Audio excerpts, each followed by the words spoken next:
Welcome to the You Can't Afford Me podcast, where we skip the fluff and dive straight into the grind. Real entrepreneurs, real struggles, and the unfiltered journey behind success. Let's get into it. Hey guys, thanks for joining us on another episode of the You Can't Afford Me podcast. So this young lady really needs no introduction. If you're in the Richmond area and you're in business, you probably know who she is. One of the clients for me in the earlier days that I would consider like one of our first big clients. She has a massive business and a lot of business expertise. Super excited to have her on the podcast today. Today we have Connie on the podcast. How you doing today? Great. I'm so excited to be here. Absolutely. As always. Excited to have you here. Like you were one of the first of the social media when I got into social media, and I learned so much from you. And you were just beginning then, and it's so great to see what you've done in 10 years. No, I appreciate that. Like I here, appreciate that. right here. Yeah, moving into this space was definitely a huge step up for us. Before we get too far into it, tell everybody who you are and what you do. Okay, I'm Connie Hom. I'm the founder of Buckingham Greenery Interior Landscapes, which makes beautiful, healthy environments with live green plants, as we see here. We have right here today. She brought in some plants. And I am blessed every day by God to be able to wake up and make a difference in people's lives by providing healthy work environments. And I get to do what I love to do every day, and I am loving it. So awesome. No better than that. Awesome. Love to hear that. So let's go back. Like way back. Yeah. How did you get started in this industry? I got started as a hobby. I had a 7-room apartment in New Jersey, and it had a huge sunroom with glass all around. Yep. And at the time, I was working for the Bell System in Newark, New Jersey. Oh, wow. And when I would get home, right around on the big roundabout, there was a van that would come from Florida every 2 weeks. And it just happened to coincide. There's 2 weeks that I would get paid. So I would go and buy a plant for my empty sunroom until it became very full. Yep. With this guy. And he would go drive down to Florida, bring up plants, a whole van full of plants. Wow. And at the time, it was very, very cheap. So I could get plants for $5 to $10 and big plants. Oh, nice. So we got to have a good relationship and understanding. And he would say, Connie, I have a really good specimen palm. Would you be interested in it? It might be like $20. But it was great because I was getting all kinds of plants in my sunroom. Yep. So it got to be a really good hobby. I really learned a lot of plants. Went to a program. And the speaker was somebody who did interior landscaping for offices. And I never really heard about it. So afterwards, I talked to her. And she was a pioneer at the time and well respected in New York City. Yeah. And I remember the things that she said. She said, Connie, every day I get to do what I love, and I am loving what I do. So that's like my mantra now. Yep. And that was 40-some years ago. Moved to Virginia. So what were you born in the Jersey, New York area? Yes, I was born in New Jersey, in the Jersey Shore, the home of the boss, Bruce Springsteen, Freehold, New Jersey. So I always, when he's singing My Hometown, I feel like there's some allegiance to Bruce for that. Absolutely. Yeah, I'm a Jersey girl, but I've been in Virginia for almost 43 years. Nice. So what brought about the move from Jersey to Virginia? Well, my sister was down here, really loved Virginia. And everyone, even though right now the summer is really hot and humid. This is one of the hottest summers we've ever had.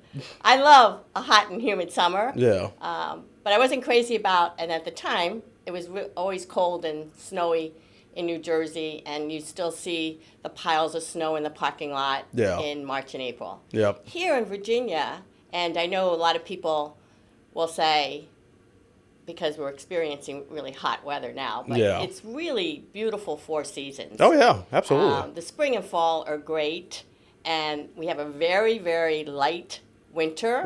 We may have snow a weekend, but it's gone. Yep. And it doesn't stick around, and that's the beauty of being here in Virginia. The four good seasons. Nice. So Was there a strategy game plan when you picked up and moved from Jersey? Were you just like, I need a change and I'm moving? Did you already have a job lined up? Were you already thinking about this business? What was the thought process there? I had a small business in New Jersey, New York, while I was working for corporate America, and really loved it. But then when I decided to move to Virginia, there was a game plan. Yeah. We incorporated, Buckingham Greenery was incorporated in October of 1982, and I was planning on taking a year to market.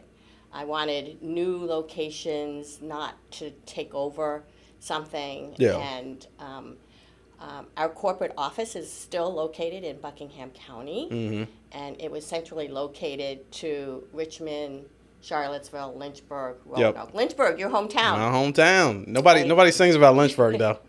Well, it's nice for us. It's been a great market for us. Yeah. It's one of our first clients, and it's still one of our clients now after almost 43 years. So it's really nice to see Lynchburg as a really good market for us. Yeah. Lynchburg's growing big time now. It does not look like what it did when I grew up there. Yeah. There's been a lot of growth there. So you had the strategy. You had this so it was Buckingham that you had already started in Jersey when you moved to. Was that the small business that you had, or it was something else? It was a small interior landscaping company, but Okay. then I came to Virginia, Buckingham, Virginia, and I had a good market of saying, we'll do this radius, and God has blessed me in many ways. So the whole idea was to do a whole year of marketing so that name could get out there, some branding, and get some opportunities. Yep. So with that, because let's talk about that transition. I think as entrepreneurs now, and as long as you've been doing this, like we can kind of breeze over that piece. That's a scary thing to, number one, just moving from New York to Virginia. I mean, that's a drastic move. And then number two, to come into a community and a market that you're not as familiar with and bet on yourself and start this business. Talk to us about what that transition was like. Or for you, was it just like, hey, this is what makes sense, I'm going to do it? Like, there are no qualms about it? I think one of the entrepreneurs is entrepreneurship, like all of the ones that you know and people that we know. There's that, first of all, they have a lot of confidence in themselves. Yeah. So confidence is one of the big things. And we're risk takers. Yes. So we know that if we really want something, we'll make it work. And even if it doesn't work the way we were planning it, something else will come and make it work. I really feel that entrepreneurs that we talk to really have a lot of confidence in themselves first and in their plan. And most of them will have a plan. So I had a plan. I was going to go into a market and market what we do. Yeah. It was still new. You had to be thinking. In 1982, interior landscaping was still new. Yeah. Fortunately for us, if you can remember this, you probably don't even know what yellow pages are. I don't know yellow pages. But that was our company's first marketing.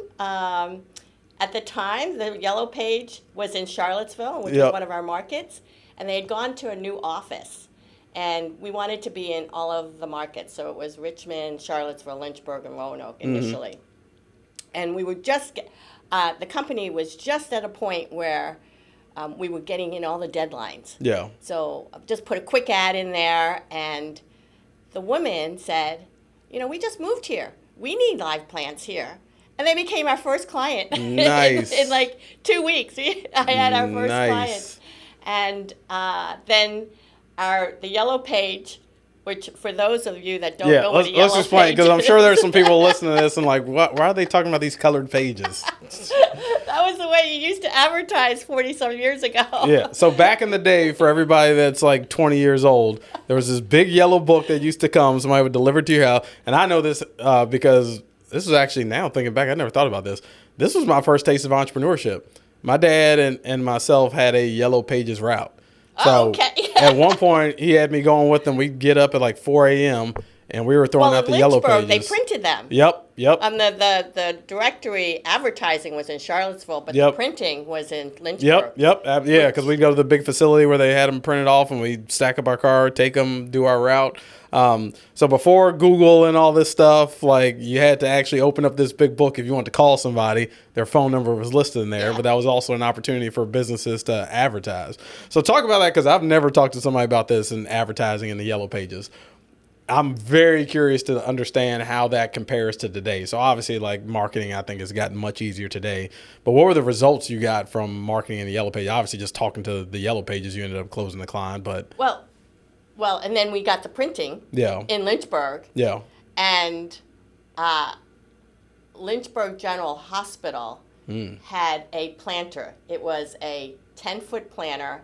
And their interior designer indicated to the at that time, the director of the hospital, this is for live green plants. So he went into the yellow pages, the new book that just came out, and there we were for interior Look at God. plants. Look at God. Yeah, right. I say I am blessed. Because, and he called me, and his name was Scott, and he said, I have this planter, and I've been told to put live green plants. Is that something you do? And you're like, yeah. That was in January of 1983. The Yellow Pages book just actually dropped. They were our first client in Lynchburg, and then we got the printing of the Yellow Pages. And we are still with them after... That's amazing. 42 years, because they became amazing. Centra. We then got the hospital, Virginia Baptist, and Centra took both of those over. They have a huge cancer center.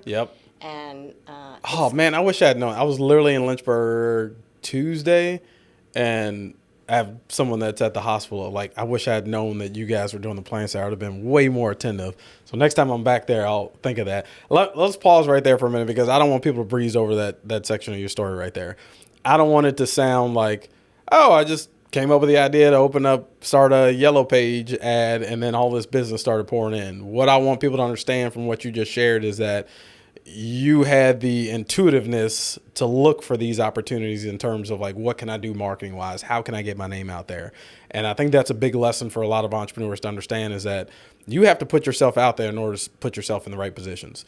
If you're not marketing, if you're not putting yourself out there, if you're not going to talk to businesses and shake hands with people, you can't get mad when the business doesn't come your way. So, like, what I gathered from that short portion of your story is that you were out hustling. You were trying to figure out any way you could to get the name of Buckingham Greenery out there. Oh, yes. I mean, it's the same as right now. And I know you've interviewed Susan Quinn with Circle S and her book. Right? Stand out. Your brand has to stand out. Absolutely. And when you're brand new, how do you stand out? For us, as a company, we had to stand out in the yellow pages, because no one at that time. Now, we have to stand out in our social media, in our website, in our branding with our uniforms and our trucks, and so I see y'all's trucks everywhere. So it's one of the things that, and I will say, God has really blessed me, because then J.C. Penney, at the time, their headquarters was in Dallas, and they had this new initiative of all their stores was going to have interior live plants as part of their decor. So they were starting in the Mid-Atlantic region, which included Roanoke. And again, at the time, you just yellow pages, and there was our name. And one of the district managers called and said, we want to trial something. It's coming out of our headquarters, and Roanoke, J.C. Penney is going to be one of the trials. Would you be interested? Of course, right? Of course. Gosh. and let's talk again for the 20-somethings that don't know about Yellow Pages. J.C. Penney is a major retail. So, like, J.C. Penney and Belk, like, those were the stores back in the day. When you went back to school shopping, those were the only stores you went to. So that's major. Yeah, it was major for us, too. Yeah. Because as a company, once they saw what we were able to do in Roanoke, we followed them in different areas, even beyond our geographical footprint. Yeah. We did Charlottesville. They had a small location in Lynchburg. Yep. They had Richmond, a couple of locations in Richmond. Mm-hmm. They hadn't done the Virginia Beach yet, but then we did Fredericksburg. And so it allowed us to spread out a little bit more than what our initial geographical footprint is. And I'm going to be using we because it became a team. Yeah. Right? So, that's where I was about to park it back to. So where did this go from just being you to starting to develop a team? Talk about the growth of the business and what it started to look like when you started to add people to the team. Well, in Roanoke, the manager wife was looking for a job and taking care of plants. And we got that job, and I said, is there a conflict of interest if your wife who's interested? And he said, no, it's not. She'd be working for a different company. Yeah. And she was great. So she was our first technician. Yeah. And the great story is in Richmond, we were trying to get, at the time, it's now Bank of America, and there's a couple of different banks that were on the corners. Yep. And the James Center was being built. And we won the contract with, at the time, the owners were Henry Faison, who was part of that building of the James Center complex. Yep. Which is still one of our accounts after 1985. We're going to talk about how you're keeping clients this long, because that is going to be a major gem to drop today. Retention to Yeah. every entrepreneur out there. It's a lot easier to keep them than go out and get new clients. It is. But you have to still have the services or products that you can provide for them on a continual basis. Yep. No, right? absolutely. So you have to. You'll see a word that I love to always talk about to entrepreneurs. It's an E word, and it's entrepreneurs have to evolve. Yes. And in some industries, you have to evolve constantly and just know what the trends are. And in a almost 43-year business, our company has definitely evolved based on trends. Yeah. Let's go. All right. So the first employee was that the first employee, the story you just shared about that lady? Yeah. So how long was it just you before? Well, I was partnered with my husband at the time. Okay. And he was also an operations person, so he knew how to take care of plants. Yeah. So this is still a hobby for me. Yep. And my expertise was more in the marketing and sales. So I did the marketing and sales. He did the operations and service. Yep. So she became our first paid, besides ourselves, technician. And as the company continued to grow, because then we were getting accounts with JCPenney in various locations, you could still service it from ourselves. Yeah. But then as the geographical footprint was changing, we would have to start hiring people. And then the strategy is you have to have people local. So we had a local group in Roanoke, we had a local group in Lynchburg, we had a local group in Charlottesville, but everything was still coming centralized out of Buckingham. Gotcha. And created a lot of efficiencies. We still have a greenhouse and a warehouse and our central corporate in Buckingham, where all the billing, all the any calls coming in, we distribute it out from there. All the legal stuff, all the accounting stuff is all still all one. So in the first, let me ask you this and then a follow-up question. In the first year, how fast did you grow in terms of like employees? And number two, how did you ensure that you weren't growing too fast? Well, we were growing quickly because the first year, the plan was to just market ourselves. Yeah. And it was happening very quickly. Yeah. It was 82. In the end of 82, we already had a couple of accounts. And then Lynchburg happened, and then JCPenney happened, and then the James Center, even though it wasn't going to be installed until 1985, and then the Omni. So it was happening quickly. Yeah. But it was good. Yeah. It was like, blow that plan of marketing for a year out the window. But then the other thing was having the financial resources to handle that growth. Yep. So Buckingham County is a very rural county. And in 1982, interior landscaping and plantscaping and having interior plants was still new. Yeah. I remember our banker, and I wanted a very small loan just so that we could handle inventory and payroll, which is still always the thing, inventory and payroll. So entrepreneurs out there, you always need to have enough cash flow for inventory and payroll. People don't understand how much payroll can drain an entrepreneur work, because I'm sure you've had over the years where it's like, okay, I got to wait to pay myself another 2, 3, 4 weeks so I can take care of my people. Like, it's a stressful thing. It is. But you have reliable payments with Mr. Gallagher, and we have DPS with David Gallagher. Yep. Company, no, they're amazing company. Yeah. Now that you name dropped them, I got to get him on the podcast here soon too.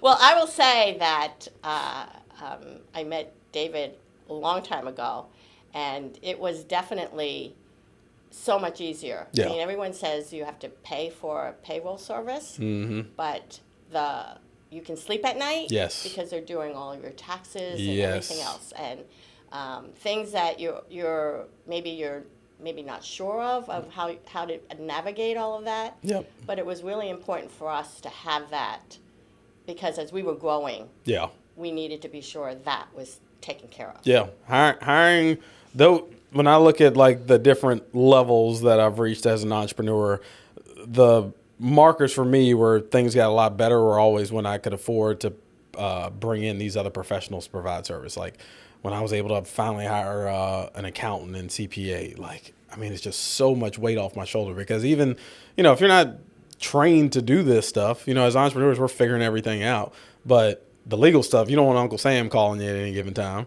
Right. So when you're able to bring in these professionals who are trained and know what they're doing and making sure everything's getting taken care of, it just takes the weight off of you, takes the pressure off of you, and you can focus on the other areas of your business where you really need to grow. So I think for entrepreneurs, it's not, a lot of people think like, oh, we were able to get a new company car, we were able to move into a new fancy office, blah, blah, blah. Like that must have been the highlight for you.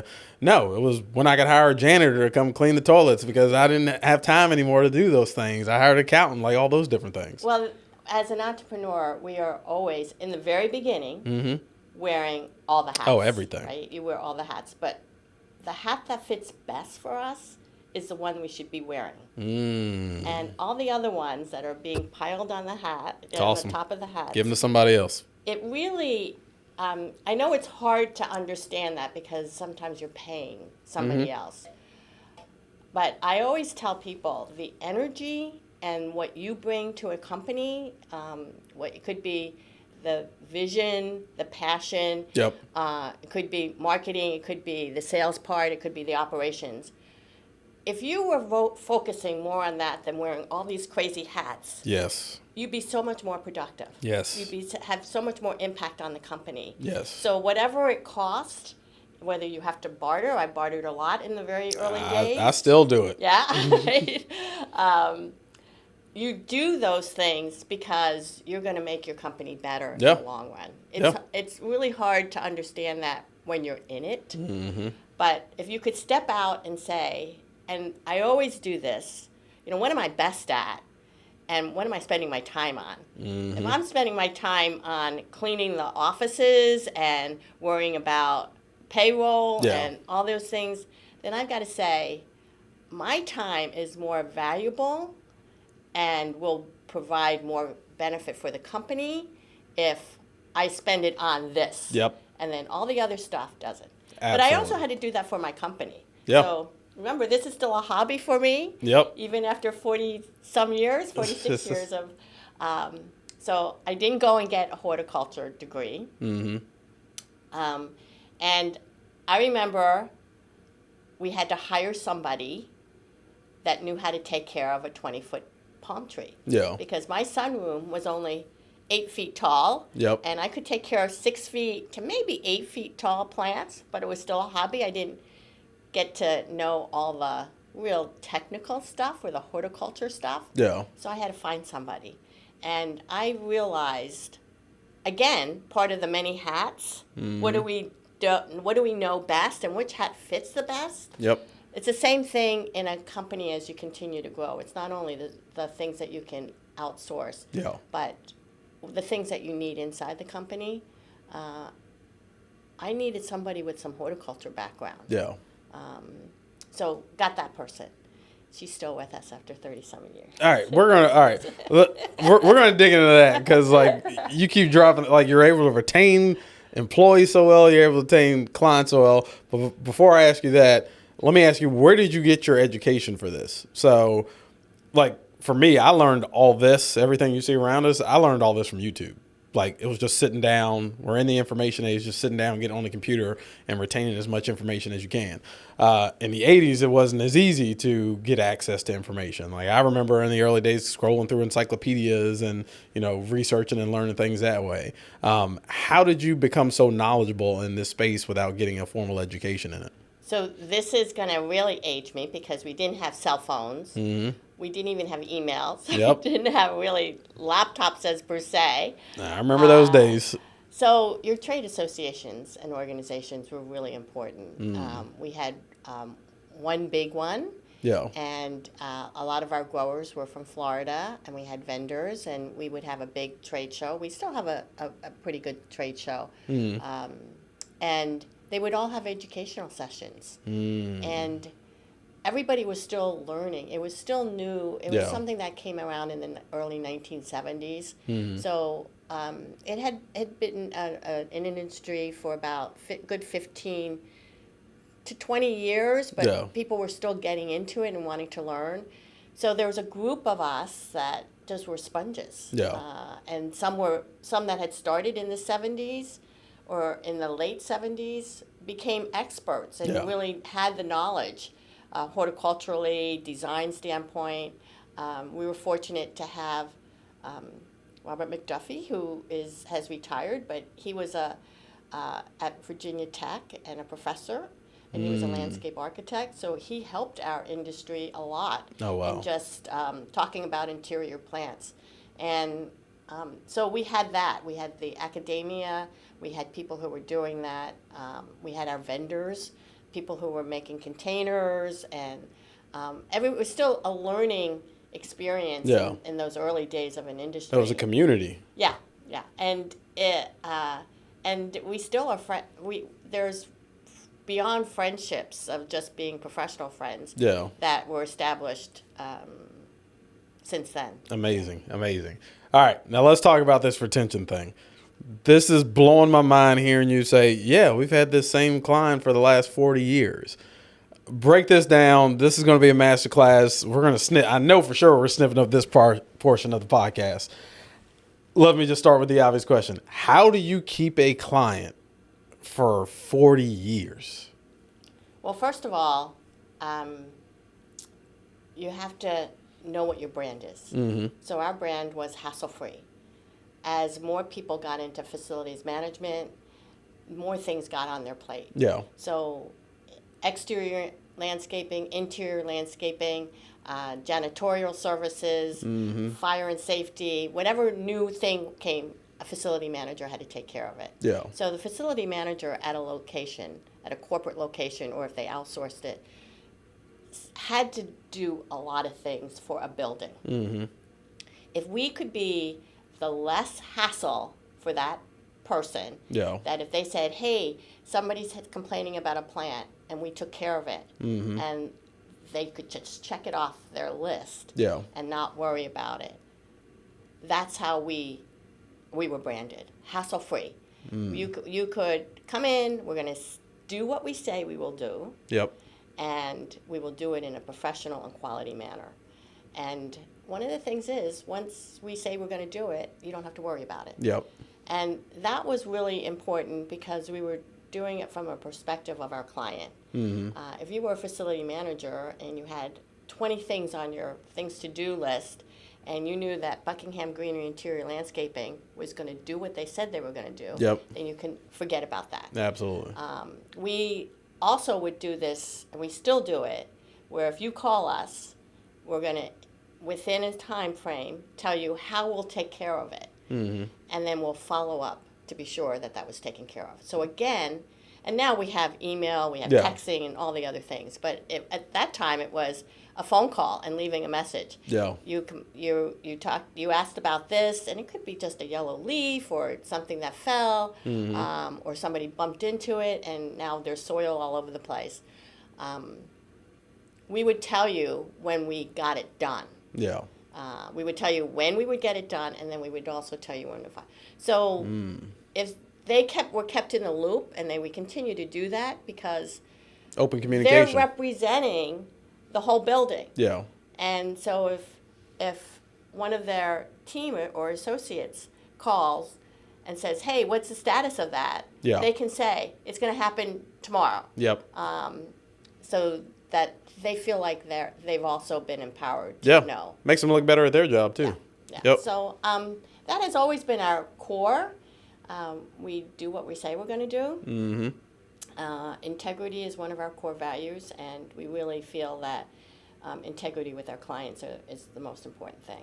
So along with that, which that's fabulous, do you also feel that you've built up a pretty good personal relationship with these clients? Because when I hear someone say that they've been doing business with you for 40 years, that leads me to believe that there's more of a personal connection there, whether that's like every now and then you bring lunch by the office, or like it's gotten to the point where like this is someone that you see in a social setting or something like that. Like oftentimes, like when we sign a new client, my wife now will put together these gift baskets, and it's just like, that's something that other media firms probably aren't doing. And we're not doing it just to, outshine the competition, but it's like, these are people that we're working with. And the fact that like my wife now, and she's been on with us like fairly recently, but the fact that when I told her, hey, this is what I want to do for this client, she instantly came back and said, okay, well, the two ladies you're telling me about, they like doing this or they like doing that. And I'm like,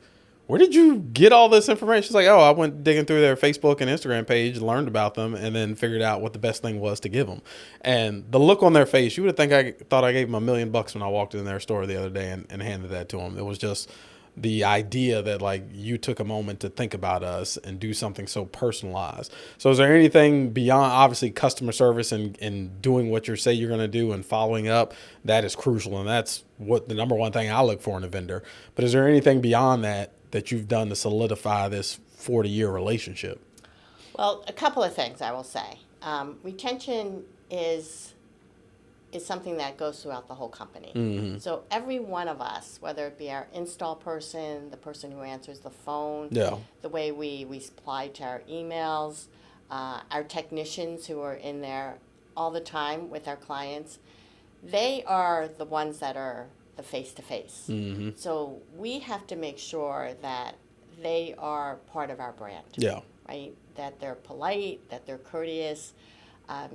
One of our clients, and if you're downtown Richmond and you're in one of the taller buildings, our shirts, we actually have our company name on the back of our shirts because, and the front, but most people will see the back of our people, absolutely. Right? Yep. And they'll say, oh, I saw your people walking down the street. Yep. And they're up in the building. So I'm always telling our people, even when you're not inside their locations and you're walking to and fro from your car or down the Main Street or Broad Street, people are seeing you. And so you're still part of the branding for our company. They'll see you when you're taking a break. They'll see you when you're going into your car. It's just, you don't know where people are seeing you because there's windows everywhere. Yeah, absolutely. So I think the training for our people, that they're part of the brand of their company, is really important because we are so visible. So that's one thing besides the retention. So they have to understand how important retention is to the overall scheme of the company. How do you drive that to employees? Because from the business owner perspective, we know, hey, us maintaining this account with JCPenney is paying your salary, but that's not all. You're not going to go to the employee and be like, hey, this client's like paying your salary. Like, you make sure you do that? Well, maybe you do. Okay, so Maybe you do. So we have done we haven't done it recently, but we do it on a periodic period. There's this thing that Jack Welch had with the 100 penny exercise, and it's a way that you let the whole company understand profits and income on a very simple level, because they think your company, everybody thinks Sam has this unending pocket of money, right? Yes, they do. Right? Until you shake it out and there's no more. Those pockets do not exist, I'm telling you. So the 100 penny exercise is you take 100 pennies, and everybody has 100 pennies. And you do it simple. So you know what your payroll is. It's maybe it's 23%, and your overhead for your rent and stuff is this, and insurance is this, and education and training and marketing. So you do it in percentages, and everybody has like categories, and you actually ask them to say, okay, we're going to do people, and I say people are like food in your own budget. So you have to almost relate it to their own personal, like our rents and buildings is like your mortgage or rent. So that's, and I'll just use a number, that's 10 pennies. So they count out 10 pennies and put it for there. And then I'll say gas is like just gas like you use for your car. And it might be this many pennies. And then car. In our business, we use company cars and vehicles. It's the same as your own personal car, put it that way. And food is people. So whatever you put aside for food, that's you, our people. So labor, and education, and then you see what's left over. Right? It's like these 5 pennies over here. and if you want, let's just say a company would want, we want to put, if there's 5 pennies left over, we might say we want to put 11 pennies over here. Now, where would we take that from? Because it does. I mean, there's no more pennies, right? There's no more pockets. There isn't any extra money, and it's good because we'll do it as a group exercise. There might be 3 to a group, and they might say, "Oh, well, let's be better on gas. So we'll take a penny. Let's negotiate the rent. We'll take a penny." And then we'll put it all on the board. And some of them we can do and some of them we can't. But it empowers them to see and understand. That's genius. Where the money goes. That's genius. Because that's a struggle I've had over the years where, because at a certain level, some employees are going to learn like what we've signed contracts for. So they hear $10,000. Oh, woo! Bonus is about to come. Blah, blah. Well, hold up. Do you know, were we in the black or the red for the last quarter? Did this expense go up? Did I have to buy more computers? Like, did a camera break and we had to replace that? Like, all these different things. And it did my heart good. I'm definitely using this exercise that you just explained. We're doing that this month. But I had one of my staff members came in yesterday. We have a new CRM that we just purchased. And I just haven't had the time to sit down and like work through it and build it out the way we need to. And I can see it's like hurting the process. So I was like, we got to get on top of this. So I called the company and they were like, actually, we have a package where we'll do all the onboarding and build this out for you. And it was like $1,000 or something like that, which to me is fairly cheap in comparison to like the Salesforce and some of those. What hat are you wearing? Yeah, right? Exactly. So yeah, exactly. I don't have time to do this. Let me just pay somebody else to do it.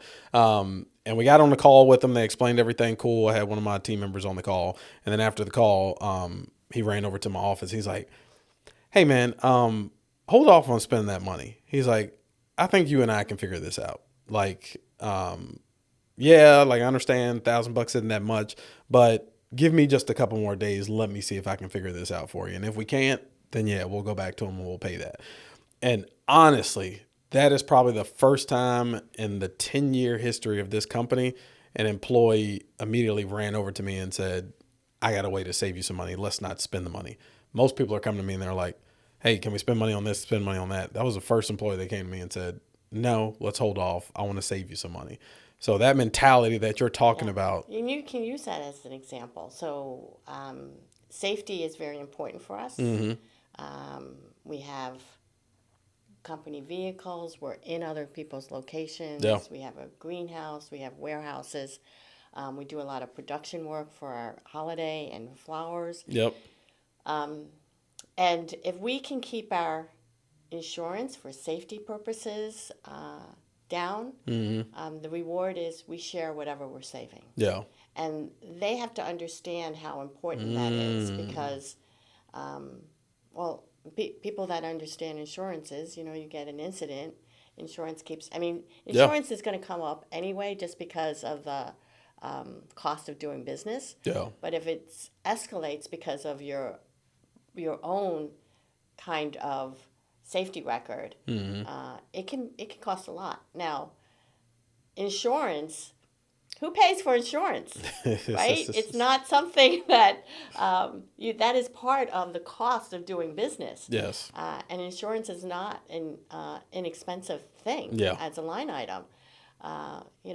We're liability insurance is very big, and so if you can get people to understand their part in safety or insurance purposes and get them to, they don't have to understand all the aspects of it. Yeah. But if they have car insurance, if they have a car, they have either apartment insurance or house insurance if they have a mortgage or they rent. Yep. So they have the idea and they understand insurance, not the big picture of a company, but they understand it on a little level, and they see when their costs are going up. So I always say profit is like when you have enough money on your own to go to a movie or to buy something new, whether a piece of clothing or something for yourself.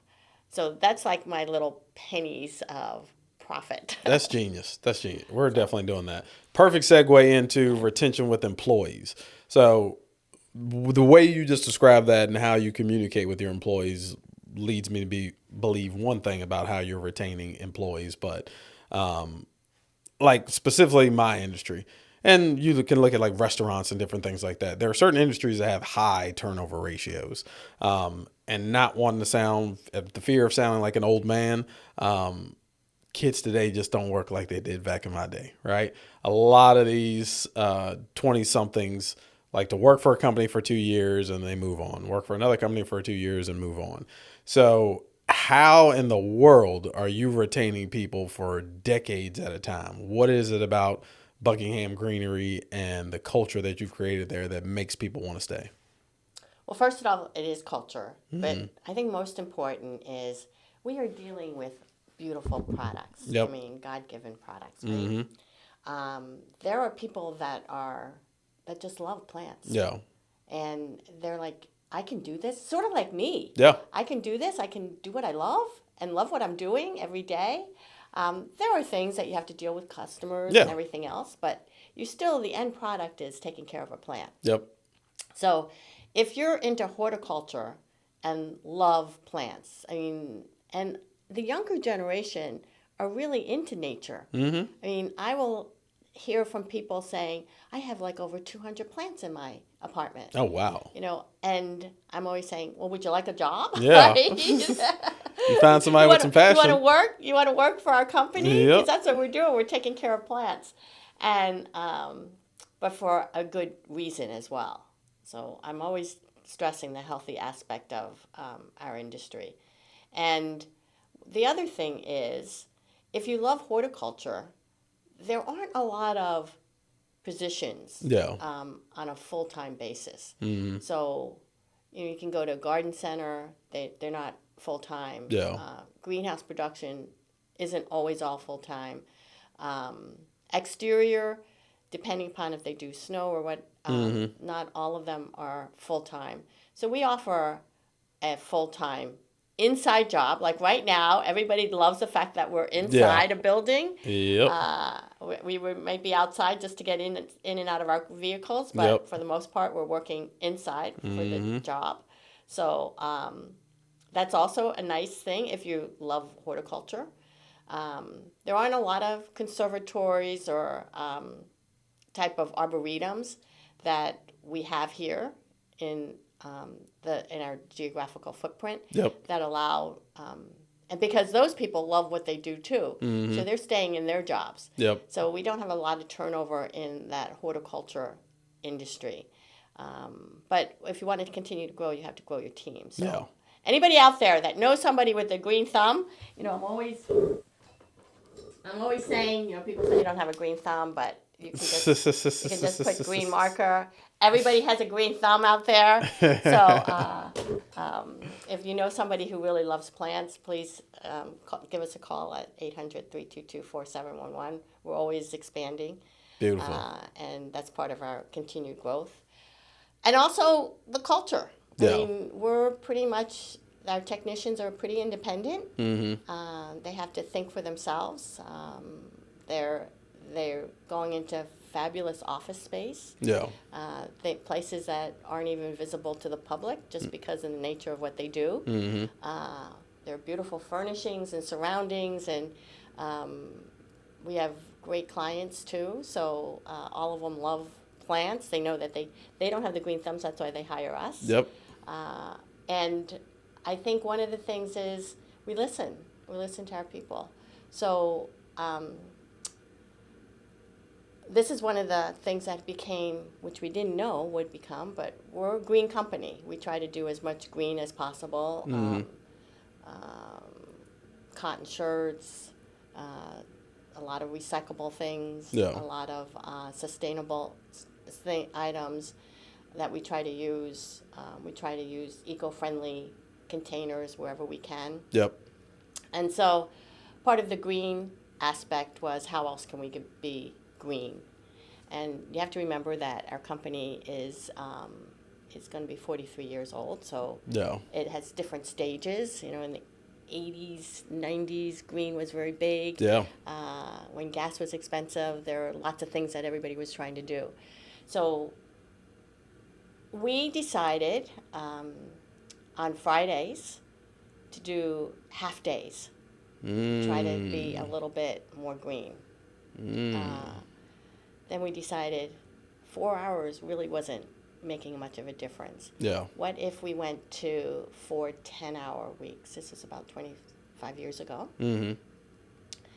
And if you wanted to work 4 10-hour days, fine. If you wanted to work 4 9, whatever was really good from your home standpoint. But we were going to try to do having Fridays off. And not just during the summer. We tried it during the summer, and of course everybody loved it. And how much could we do that? That became a big turning point. And I know a lot of people have been talking about why don't we do 4 10-hour weeks. So we did it from a green standpoint. We were, at that time I had several offices. So all the offices would be not open on a Friday.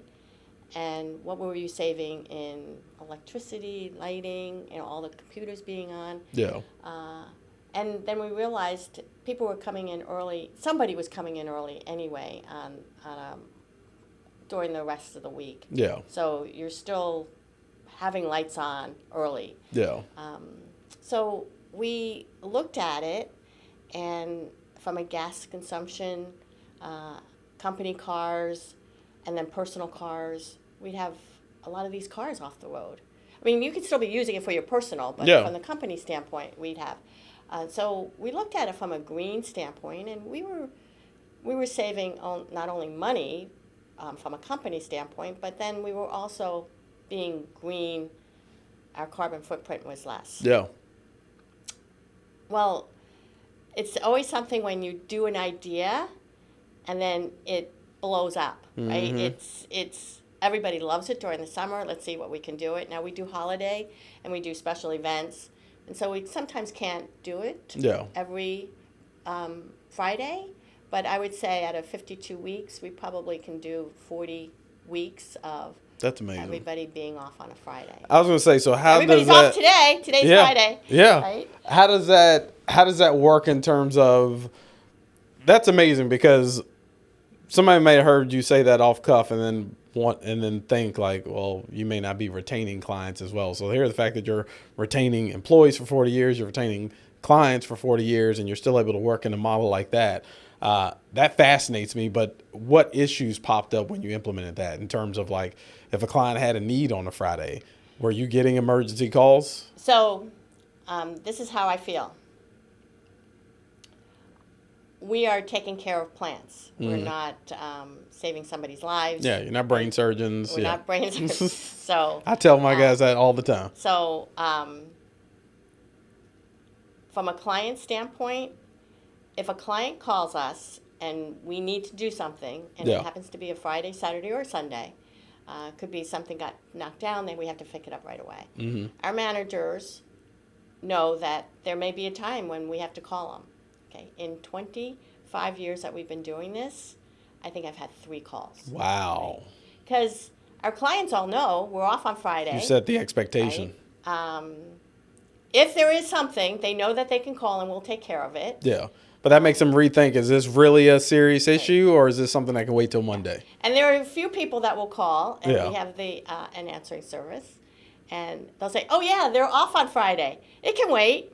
You know, it could be a billing question. It could be something that they're looking at for the next week or whatever. Yep. It's or they'll email and they know we'll respond to it on Monday.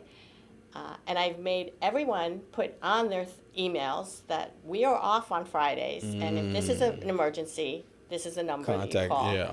But I think it's important that we, as entrepreneurs, create the balance that we want for our people. If we say that we want you to be off on a Friday, we also have to say we're going to help facilitate that. Yep.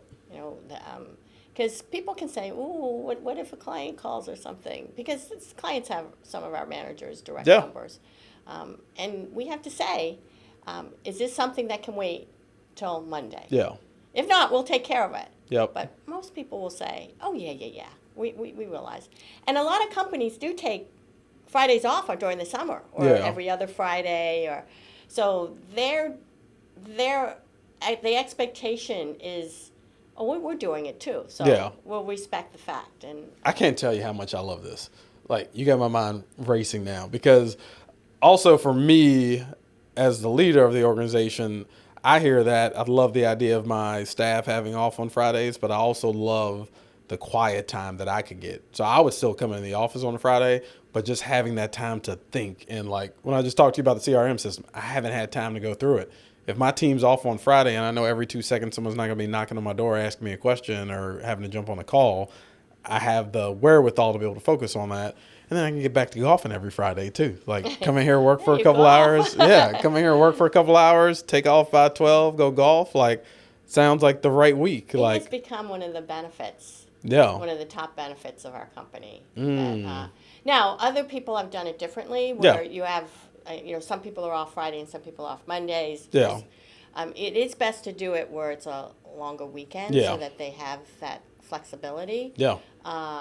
Yet it works for us on a Friday because we've been doing it so long, the expectation is there from our clients. Yeah. But we will, if somebody wants something, we will take care of it. Yep. So I also find that your team, and this is part of the culture, will see the benefit of that. It takes a while to get used to whether it be a 9 or 10 hour day, but for a lot of them, they value that. I mean, people who they go to the river or they go to the beach, they're out by 5, 6 on a Thursday night. Yeah. And they have all day Friday, Saturday, and Sunday, and then they come back Sunday night. Yeah, they're fully getting the recharge. Right, they are, and we forget. The other thing is, a lot of our people will do all the things that they normally would do on Saturday, Friday morning. They'll still get up early, and they do their grocery shopping, cleaning the house, laundry, whatever things that they usually do, and then even time for themselves. Yeah. So we've created some rest time for themselves without family, whether they have children. spouses, significant others, or extended family. Yep. They have like maybe 2 or 3 hours on a Friday that they can go to lunch with their friends. They can see their family because they can. Yep. They have one-on-ones. They can have lunch with themselves. Yeah. Right? Going to a movie on Friday at 1 o'clock Right. and go to us and nobody's there. Right. Like, yeah. It's a different reset for them. Yeah. And they're better people for Yeah. it. And so they're refreshed. And on a weekend where your kids aren't old enough yet, but once they do, you're going everywhere with them. So some of our people, I mean, their whole Saturday is driving kids everywhere. Yeah, it's a doing full-time different job things, on the weekend. Birthday parties, whatever. And but they've already done all the other stuff beforehand. And they've rested so they can give their full capacity for that Saturday or Sunday, because some people are very active in their churches. Oh, I love this so much. You're going to see an announcement coming from Enzo Media Firm on social media soon. And you can try it. We may be shutting down. I think it's definitely something worth trying. I had the guys from the two owners of Cocky Rooster were on the podcast, and they have a 3.5 work week for all their employees. So they have 2 different sets of like a manager and his staff, another manager and his staff, and then the first team comes in and they work 3.5 day weeks, and then they're off the other 4 days a week.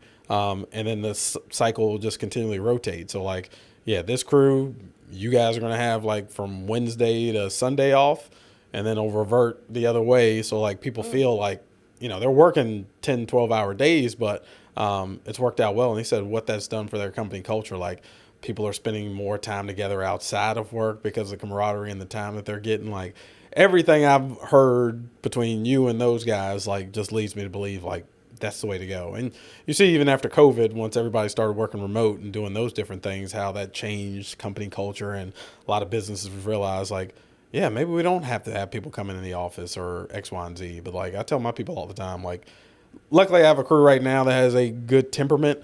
I've had people in the past that would just get super stressed out about stuff, and I'd pull them aside. I'm like, look, man, we're not brain surgeons. No one's going to die because they didn't get this or the music wasn't this way. Dude, you can wait. Relax. Like, we're all good here. But we're more productive. Yes. When we have you never have a true balance of work and play. But if you're respected for the time you're working and the time that you're playing, it's good because we all need a break. Yeah. We have all kinds of responsibilities in our play life, and that can be whatever. Yeah. But I feel like we're respecting them because they can have some rest. Yeah. Whatever I love they this. end up doing. I absolutely love this because I tell people all the time, if I wasn't married, I'm not sure I'd ever vacation. Like my wife has to force me to go on vacation, so we're taking And the family you have 2 trip. beautiful babies. Yeah, right? I got to unplug a little bit more. We're taking the family to Myrtle Beach for a week on Sunday, so I'll be unplugged for a week. But my team knows, like I just can't. I'm not built that way. 2 or 3 days of doing nothing, I go stir crazy. Like I just can't take it. Like I have to do something productive. Okay, so I have brought a book for you. Okay, beautiful. That's my love language. I don't know if you've read this one. Have not read that The Mole, one. the Fox, and the Horse. Okay. All right. There are a couple things that you've talked about that are in here. Okay. What you call gems. Yep. There's a lot of gems in here that we just talked about. Beautiful. And one of them is, are you really doing nothing when you're doing nothing? Right? You just said, I'm going to be doing nothing. Yeah. But doing nothing isn't really nothing. So. You're about to change my whole mental mindscape here. So this is a great book. So I don't know if anybody has seen this. This is The Boy, the Mole, the Fox, and the Horse. It's so well illustrated. That's the beauty of this book. Nice. But it has all these different gems about what's important. And as an entrepreneur, sometimes we forget what's important. Yes. Sometimes we let our fears overcome our confidence. And from an entrepreneur standpoint, the reason why we are entrepreneurs is because we have confidence in our idea or our plan. And I agree, like I said before, sometimes it doesn't always pan out, but it allows you to reset and readjust. And this is a good one. And isn't it odd? We can only see our outsides, but nearly everything happens on the inside. So I give Love this to that. you. Thank you so And, much. I tell people my love language is when people give me knowledge. Like, to me, there's nothing greater than when somebody looks at you and says, I think I have a piece of information that I think will help you in your journey. So when someone takes the time out to think about something specifically for an individual when it comes to a book, like, this is the greatest compliment in the world to me. Extremely grateful. Thank you so well, much for that. those out there, I am social media savvy because of Sam. When I went into this social media world of LinkedIn, Instagram, and well, I was on Facebook before, but Yeah. From a company standpoint, not a big presence. I have not been on TikTok, but We'll get you there. we hired Sam's company with Holly Bird and part of the branding for our company, and I learned a lot from just the understanding of social media and the content importance and how it really is a branding, the consistency, and what people are looking for. Like it's a way you're marketing yourself, but I really feel more it's a way of having a relationship with people that you're they connecting with understand people. and connecting. Yeah. Yeah. It's both of us are very involved. You're involved in boards now and nonprofit boards, and I think part of all of us as entrepreneurs, if you have an opportunity or asked to be on a board or an advisory, we as entrepreneurs offer skills and talents that we can help impact, especially nonprofit organizations, but also corporate boards or advisories. Some of them call them advisories. And we should serve. We should be part of our community. Absolutely. And don't overstay our terms, even if they ask you. Make sure that you have impact in your 3 or 4 year term, and make sure you bring those skills. Yes. And so I know you've gotten on a couple boards. I've been on several boards. Yeah. No, every time I can't remember it's escaping me right now, but like there are a bunch of nonprofits I've been involved with in the past, and they're like, oh yeah, Connie did this for us and Connie did that for us, and like you've been an inspiration to me on that end where I think what a lot of people don't see when you attain a certain level of success is all the stuff that you do on the back end. Like, and we're not supposed to be, braggadocious about this stuff. Like, I don't need to post every time like I did something for a nonprofit. You're doing it out of the kindness of your heart, but I also feel that, from a spiritual perspective, when God blesses you with something, that's not your gift to hoard. You're supposed to share that with other people. And these organizations need our help, and it's a lot bigger than making money and growing the biggest business in the world. Like, oftentimes I challenge entrepreneurs to sit back and think, why was it that you really started this business or this brand? Because oftentimes I think we find ourselves, we get in these points where we're working for the business instead of allowing the business to work for us. Yeah. There's a certain period of time you put in where it's grunt work, and it's going to be a 24/7 type thing. But once you get to a certain level, being able to sit back and realize what's been built and how you can utilize that for the advancement of others. Like a financial advisor podcast I listen to, this guy Ramit Sethi is like one of my favorite financial influencers. And he talks about, like, he'll go through people's budgets and break it down. He has this CRM system for this. And oftentimes when he's working with couples, he'll ask them, like, well, what's your number? Like, what's the number you're trying to attain where you're like, okay, I've made it financially. And oftentimes it's like 60% of the guests that come on, it's like, oh, well, if I had a net worth of $2 million, like, we're good. And then he actually goes to their numbers and like, well, actually you're worth $3.5 million right now. How do you feel? And they're like, well, actually, I don't think that's enough. Maybe it should be $6 million. And it's like, see, the number doesn't matter. Whatever I tell you, it's the feeling and the motion behind that. So like, and I think as entrepreneurs, like, we're always trying to achieve and do certain things. Like, I don't think it'll ever be enough. I think that's part of being an entrepreneur where like, we kind of have this tapeworm where it's like, no matter how much you eat, there's always like, yeah, could I be doing more? And I think that's just the mentality of a winner. I think it's also how you define success. You say success. So my dad was a farmer. That's where I got the green thumb. And just an all-around great guy. Mm-hmm. And he said in the very beginning that success is how you define it. Yeah. Right? And so don't let other people define success for you. Mm-hmm. And it could be just happiness. Yeah. For me, it's the fact that I'm having impact on people's health. Mm-hmm. There's so much about having live green plants in a work environment, Yeah. and especially when we're dealing with so much petroleum products that we're just breathing in, and 8 to 10 hour days, depending upon where you are. But it also changes your mood. It changes moods, it's aesthetic, green is calming. There's so many benefits. I mean, I've been in this industry, and part of it has been making sure we have research, facts. It's not like an emotional thing that I love plants and you're going to love them too. Yeah. We have really worked in lots of years. Some have been working on it for 50 years, of making sure we have factual driven numbers and research on what plants do for people in the workplace. Mm-hmm.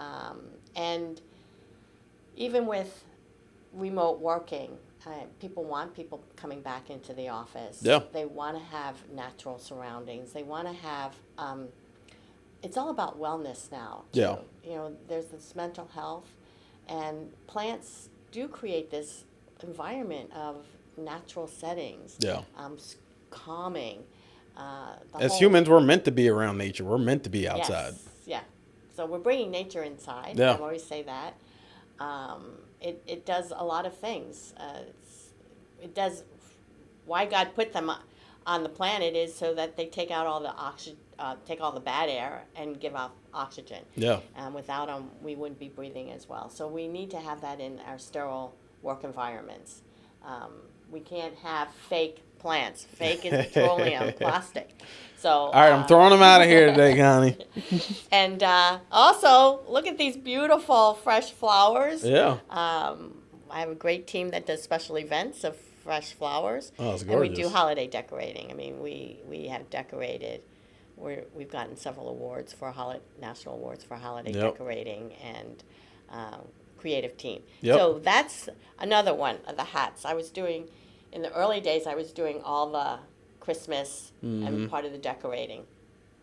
And I was at a trade association and talking to one of the people who was really teaching people how to do holiday decorating, pricing, buying stuff.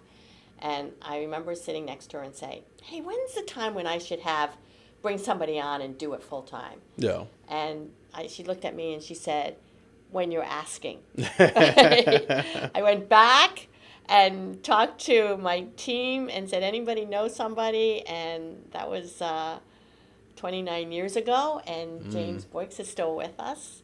And this is what happens when you bring on people that have more expertise. Yeah.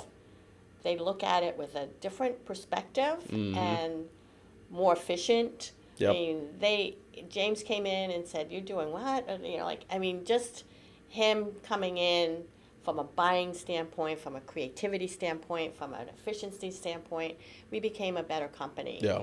And so and then you retain your clients. I mean, it's like this cycle, right?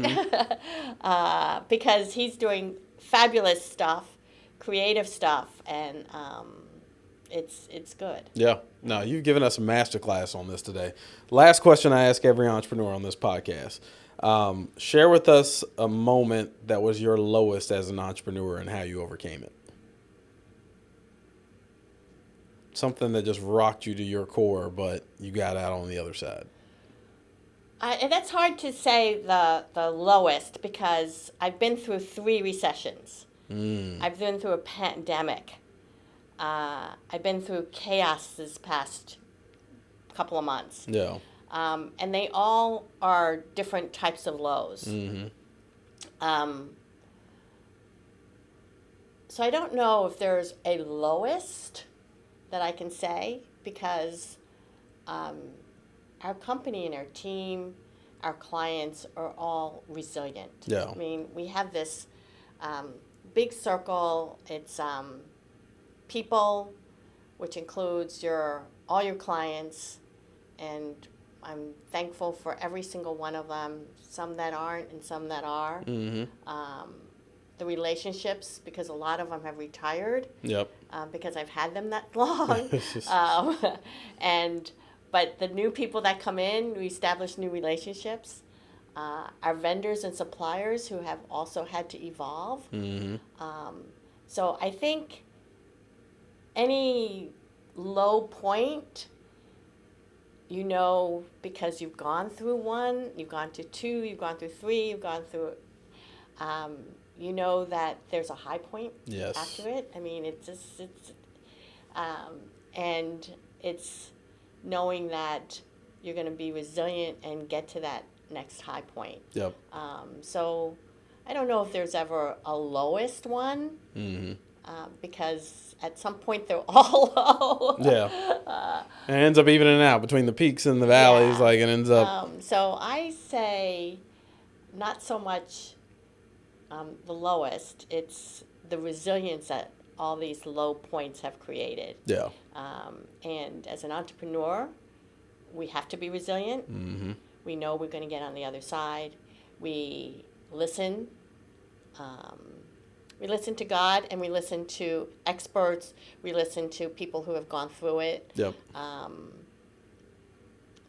It's never going to be easy, even when you're at the high point. Yeah, right? no. And the second you're at the top of the mountain, you're like, I'm the greatest entrepreneur that ever lived. Something comes that kicks you in your butt. And I always have this vision when you're going up the high point, there are people pushing you.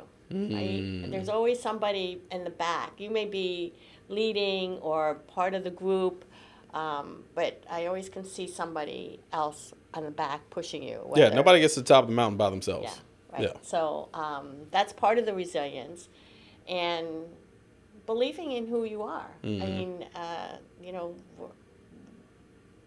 I really stress what our mission is. Yeah. We are creating healthy work environments, and the whole idea is to have people that are in these work environments being more productive, but healthy and well. I'll put one sidebar.